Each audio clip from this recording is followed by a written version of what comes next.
Selamat datang di pesawat One Day Tambak. Ya teman-teman, jadi hari ini kita akan menikmati 10% dan nyampe malah dari wisata One Day Tambak yang kita rencanakan tanggal 25 nanti. Dikasih gini. Nah ini kita, ya kan? Inilah ujung paling timur Banyumas. Jadi nanti ada Kebumen. Nah sebenarnya tahun 2007 pemerintah Banyumas itu membuat satu tugu yang rencananya untuk menyaingi gerbang selamat datang ini tadi. Nah kita akan lewati tugunya sebentar lagi ada di sebelah kanan. Siap-siap, nanti ada kuis ya, yang bisa jawab dapat hadiah. Nah, tugunya ini yang sebelah kanan. Nah, ini tugunya. Sayang, tugunya kurang terawat, tapi ini dulu katanya jadi primadona. Ini sebagai saingan dari gerbang selamat datang. Nah, kita barusan menyeberangi ini Kali Hijau ya, Mas. Kali Hijau atau Sungai Hijau. Sungai Hijau ini yang membatasi desa Bumi Ayu yang akan kita datangi sekarang. Jadi kita sekarang akan mendatangi atau masuk ke desa Bumi Ayu. Nah, tapi jalan yang kita pakai sekarang ini bukan Bumi Ayu, bukan Banyumas, tapi ini udah Kebumen. Jadi sekarang kita ada di kabupaten lain, gitu. Jadi kita jalan-jalan ke Kebumen sekarang ini. Nah, karena desa Bumi Ayu sendiri itu dibatasi oleh Kali Manggis atau Sungai Manggis yang sebelah kanan, dan nanti di sebelah ujungnya atau di sebelah barat, ini Kali Hijau atau Sungai Hijau. Nanti di ujungnya yang sebelah barat itu ada Kali Manggis. Ya, ada Kali Manggis. Nah, sebelum kita cerita tentang Bumi Ayu, saya mau cerita tentang tadi pabrik Soun. Jadi pabrik Soun itu punya kakeknya Mas Triawan ya. Ini benar-benar bisnis yang dimulai benar-benar dari nol. Itu dimulai dari tahun 1970. Saya juga belum lahir. Saya lahir tahun 89 saya. Jadi dulu kakeknya Mas Iwan itu jalan-jalan ke kota Kutawangun ya, Kota Winangun, Kebumen. Jadi jalan-jalan ke pabrik Soun yang dikelola oleh orang Chinese di sana. Nah di sana mereka belajar cara bikin Soun.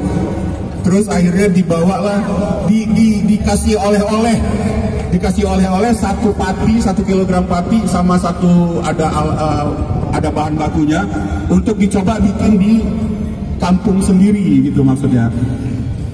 Nah akhirnya kakeknya Mas Iwan mencoba untuk bikin Soun.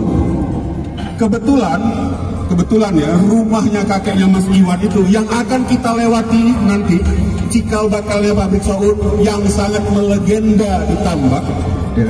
Nanti kita lihat cikal bakal ya. Kebetulan desa itu adalah penghasil dari pati itu Mas? Ganyong ya.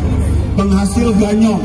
Jadi penghasil ganyong. Jadi kebetulan Soun itu dibuatnya dari pati ganyong.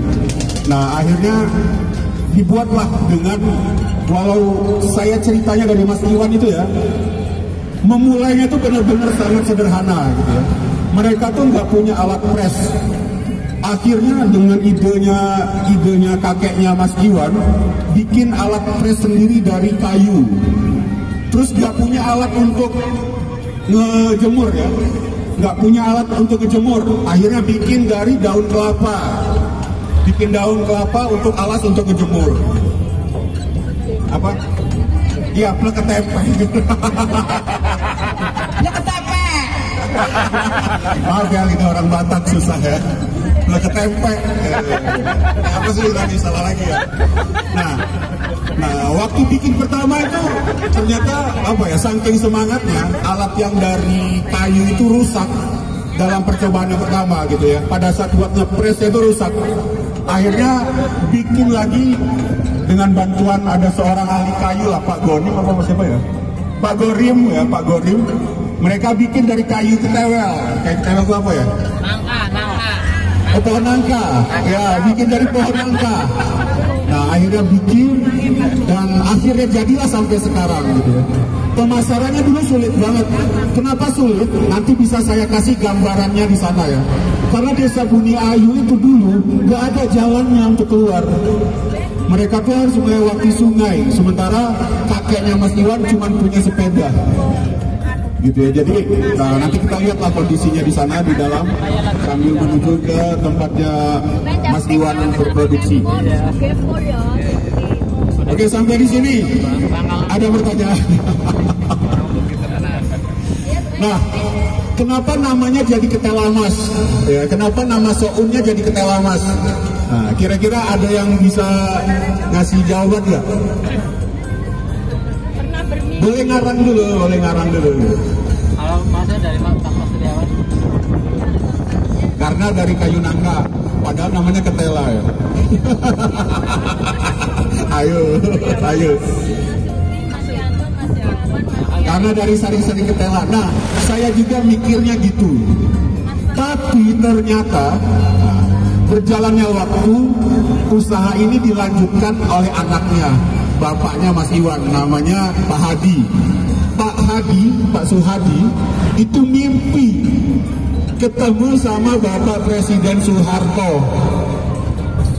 Dan dari Pak Soeharto dikasih nama Ketelamas. Begitu ya Mas. Nah, begitu. Dikasih nama Ketelamas. Akhirnya produk soun hijau itu namanya soun hijau Ketelamas. Ini artinya apa? Ini artinya Pak Hadi itu saking punya visi dan misi yang sangat besar, sampai mimpi ketemu Pak Harto ngomongin soun hijau. Bayangin. Nah, karena dulu pada nanya, ini sounnya enak nih, namanya apa? Sounnya enak, namanya apa? Karena pemasaran pertama itu kan ke tetangga-tetangga, nggak ada namanya. Kepikiranlah sama Pak Hadi sama istrinya. Saking kepikirannya sampai ketemu sama Pak Harto. Nah, yang di sebelah kiri, coba lihat sebelah kiri. Nah, ini kan ada terowongan hijau ya. Terowongan hijau ini pernah dijadikan tempat syuting film. Yang terowongan yang di dalam sana, judulnya apa Mbak? Judulnya Kereta Api Terakhir. Nah, coba lihat di YouTube, nanti ada film Kereta Api Terakhir. Nah, ini tempat syutingnya yang di sini. Ya, kurang lebih 50 meter jarak terowongannya. Oke. Nah, selanjutnya kita akan masuk ke, sebentar lagi masuk ke desa Buni Ayu ya. Nanti juga ngelewatin tempat saya jualan sebelah. Nah, jadi berikutnya boleh singgah ya nanti berikutnya. Karena saya orang Buni Ayu. Saya orang Buni Ayu, tinggal di sini. Nah, Buni Ayu sendiri itu ada empat dusun ya Mbak ya. Ada 4 dusun. Dusun apa coba? Dusun Ganduk, Buni Ayu, Bengkok, sama Guntur. Nah, yang kaya, yang kata orang ya, yang paling makmur itu dusun Garsi Gandu sama Guntur. Dilihat dari apanya? Dilihat dari jumlah orang yang paling banyak naik haji. Dari data haji, yang paling banyak itu dari desa itu.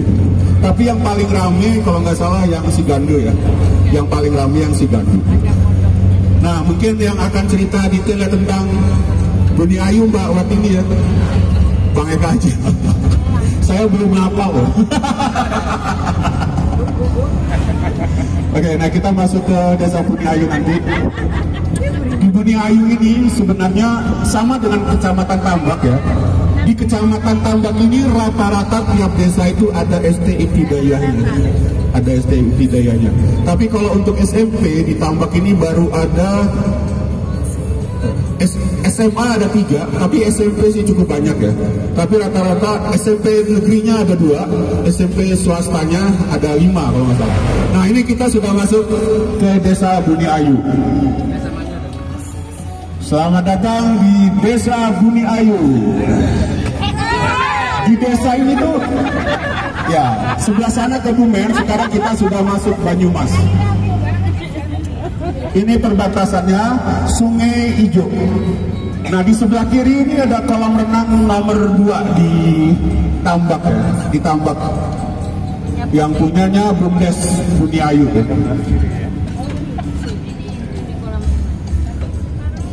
Iya, punya lokal. Nah, Buni Ayu ini artinya apa? Coba teman-teman. Buni itu dari kata ibu dan ayu, ya. Jadi Bune Ayu, jadi ibu yang cantik. Nah, kenapa ada nama Buni Ayu keluar? Itu karena ada cerita legendanya sendiri. Tolong dibisikin. Nah, ini berasal dari legenda Perawan Sunti namanya, ya. Sunti, Perawan Sunti. Perawan Sunti ini adalah anak dari Mbah Lekor atau Panembahan Lekor. Mbah Lekor ini yang pertama kali membuka desa Buni Ayu. Jadi dia ngebabat hutan, jadilah desa Buni Ayu. Dan punya anak Perawan Sunti. Nah, kenapa Perawan Sunti ini jadi hebat? Karena dia ibarat Ibu Kartini. Ya, dia berjuang karena dia diangkat jadi pemimpin desa. Dia berjuang untuk desanya, naik kuda keliling kemana-mana naik kuda. Saking semangat dia mengurus desa, dia rela tidak menikah. Jadi itu sebabnya disebut dengan Perawan Sunti. Ini saya diam dulu ya, agak malu kelewat rumah sendiri teriak-teriak. Nah, ini di depan pabrik Saud. Pabrik Saun pertama, tempat kakeknya Mas Iwan pertama kali mendirikan pabrik Saun. Kita belok kiri ya Mas. Di sebelah kanan itu tempat saya jualan. Ya.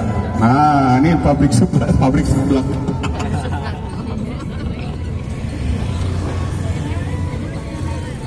Nah, ini Saun yang pertama kali ditambak. Ini pabrik Saunnya. Untuk tanggal 25 kita kunjungannya ke sini. Ya. Untuk tanggal 25 hari Sabtu minggu depan kita kunjungannya ke pabrik Saun yang di sini. Di depan itu ada pesantren. Pesantren yang di apa ya? Pendatang, rata-rata isinya pendatang dari Pulau Sumatera, ya dari Jawa pastinya, Palembang ya dari Sumatera. Ini apa ya? Kok saya malah lupa tetangganya. Ini pesantren Miftahul Falah kayak gitu. Oke, cerita tentang Perawan Sunti tadi mau lanjut ya? Oke. Nah, saking semangatnya, saking apa ya, punya niat untuk membangun desanya, Perawan Sunti itu memang bersumpah untuk tidak menikah. Gitu. Tapi dia tidak ingin masyarakatnya seperti itu, gitu ya.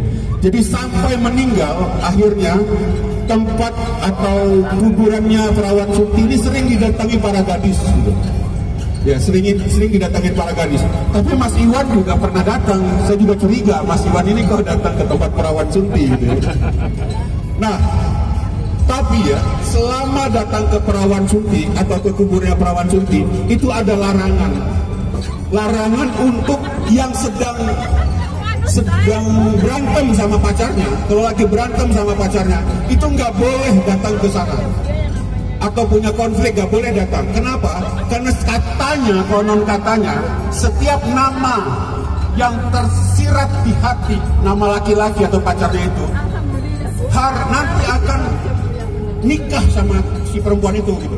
Jadi kalau udah berantem nggak cocok nggak apa, ya jangan sampai kesebut lah, karena nanti beneran akan nikah gitu. Nah tapi Perawan Sunti ini benar-benar punya niat ya. Nah ini apa namanya, pondok pesantrennya. Mungkin nggak banyak ya pondok pesantren di Tambak, ini salah satunya ini. Nanti juga kita akan melewati satu SD yang cukup terkenal dan masuk ranking di Banyumas. Itu SD Negeri 1 Buni Ayu. Saya juga kaget setelah saya baca, hebat juga ya ini SD. Ternyata masuk ranking di Buni Ayu. Mas, monggo Mas. Ya, inilah yang enaknya ketemu tetangga ya kan.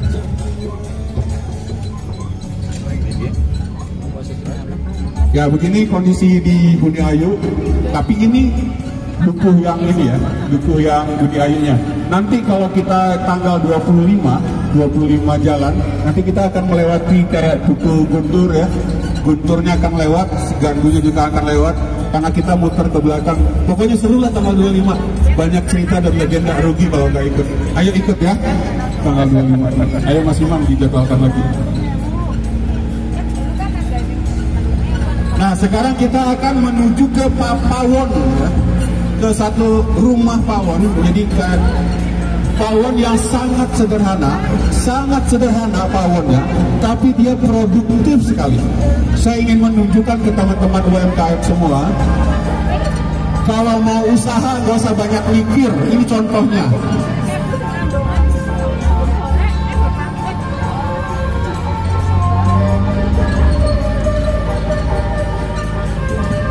Iya, padat ya, padat. Ya, jadi di pawon ini nanti kita benar-benar melihat ternyata mbak yang jualan di pawon ini memulai bisnisnya itu sederhana sekali, tapi dia bisa setiap hari dan konon kabarnya, bukan konon kabarnya, setiap kita minta di grup selalu habis gitu. Selalu kalau nggak buru-buru gitu. Kalau produksi setiap hari. Sebenarnya kalau menurut saya dari segi rasa mungkin sama aja, yang namanya stripping ya, yang namanya stripping. Tapi mungkin karena kegigihannya dia jadi terkenal gitu. Mas Ahmad, nanti kita di masjid ya, berhentinya ya, masjidnya depan Badira ya. Iya boleh, iya boleh. Oke. Karena nanti kita jalan sedikit ya, kurang lebih 10 meter. Karena nggak bisa masuk 10 meter tambah berapa saya lupa, tapi nggak jauh gitu. Ayo Mbak, mungkin ada yang mau ditambahin, hafalan saya sampai di situ doang. Ya sama ya, kita lagi belajar semua. Tadi malam materi baru saya beri segala macam. Ya kita di sini berhenti. Mari silakan